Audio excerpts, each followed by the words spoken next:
চ্যাপ্টারটা ছাত্রদের কাছে খুবই কঠিন মনে হয়।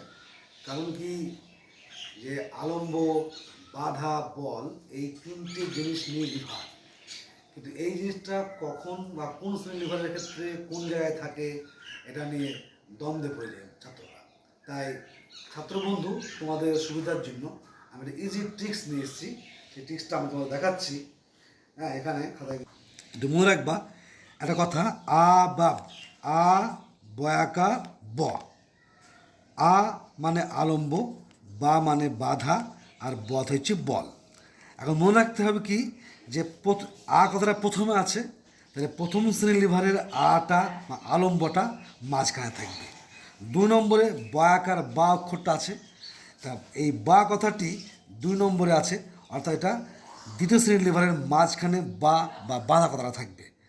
আর 3 নম্বরে ব অর্থাৎ বল, এই বলটা থাকবে তৃতীয় শ্রেণীর লিভারের মাঝখানে। অর্থাৎ আমি আবার বলছি যে আলম্ব মাঝখানে প্রথম শ্রেণীর লিভার, বাধা মাঝখানে দ্বিতীয় শ্রেণীর লিভার, বল মাঝখানে তৃতীয় শ্রেণীর লিভার। বাকি দুটো কথা আমরা দুই প্রান্তে জুড়ে দেবো, তাহলেই লিভারের সংজ্ঞা হয়ে গেল। 3 শ্রেণীর লিভার, প্রথম, দ্বিতীয়, তৃতীয় শ্রেণীর লিভারের সংজ্ঞা আমরা এখান থেকে বলে দিতে পারবো। বোঝা গেছে? বেশ, আজকে এই পর্যন্তই। আবার পরের দিন আসবো নতুন ভিডিও নিয়ে।